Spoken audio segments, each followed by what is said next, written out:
Hello friends, now let us go with our next problem in your kinematic indeterminacy. That is nothing but we are going to solve with your 3D truss. So here you can just see I have just given you a truss. Here this is a roller support, this is an hinge support, and this is also an hinge support. Now before solving with the problem, let us write the equation for your kinematic indeterminacy. So equation for your kinematic indeterminacy is Aj minus B plus gamma. What is here? A is nothing but degree of freedoms available, J is nothing but joints, B is nothing but the reactions available, and gamma is nothing but the number of releases. So we'll write with our A, B, like A, J, B and everything. So let us go with our A.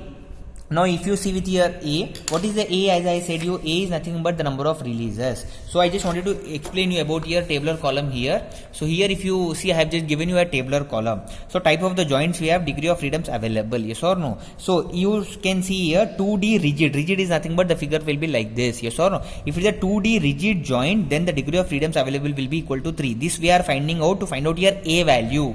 To find out your A value, we have to find out with our A value. So for that one I have just made it. So 2D rigid joint, it will be 3. For 3D rigid joint, it will be 6. For 2D truss joint, so please be careful.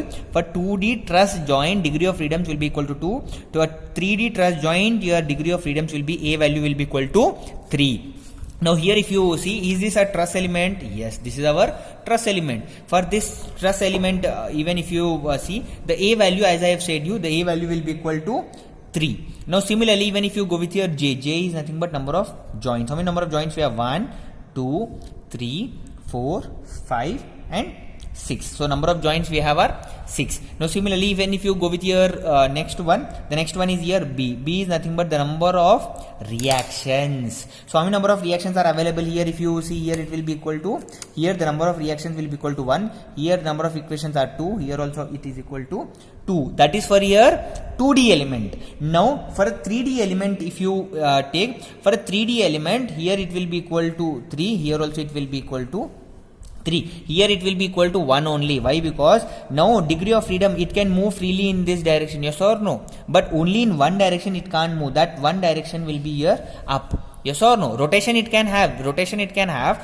In this direction also it can move. As we know that there will be totally, it will be 3 as I have given you. Yes or no? So here if you see, we'll be having only 1. So here it will not be 2. Here also it will not be 2. So here we'll have 1. Here we'll have 3. Here also we'll have 3. So 3 plus 3, 6 plus 1. Total number of reactions available are 7. And gamma value is equal to 0. Now if you substitute here 3 into 6 minus 7, which is equal to 18 minus 7, will be getting it as 11. Now let us find it out where those degrees of freedoms are available in the same truss element. So let us once again draw this truss element quickly, and let us find it out where does the degrees of freedoms are available.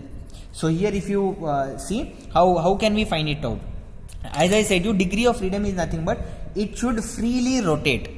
Fine, it should freely move in that axis, or in, like, it might be x axis, y axis, or it might be a rotation. So in that axis, if it is going to move, then we are going to find out that is your degree of freedom. So here if you see here, the degree of freedom will be equal to 3. Why? Because 3, as I said you, for your truss element, for your 3D it is equal to 3. So here also I have 3, here also I have 3. But if you go with your supports, now I'll go with my supports, yes or no? So supports, here if you see, degree of freedom is equal to 0. Why? Because the degree of freedom here, there is, it can't move in any axis. It can move in y, x, or it can move in any axis. So degree of freedom here, it is equal to 0. Similarly, degree of freedom here also it is equal to 0. But here if you see, the degree of freedom, it can move in your x axis or it can move in your y axis, yes or no? So it can move in your x axis or it can even move in your y axis. So degree of freedom here, if you take, it will be equal to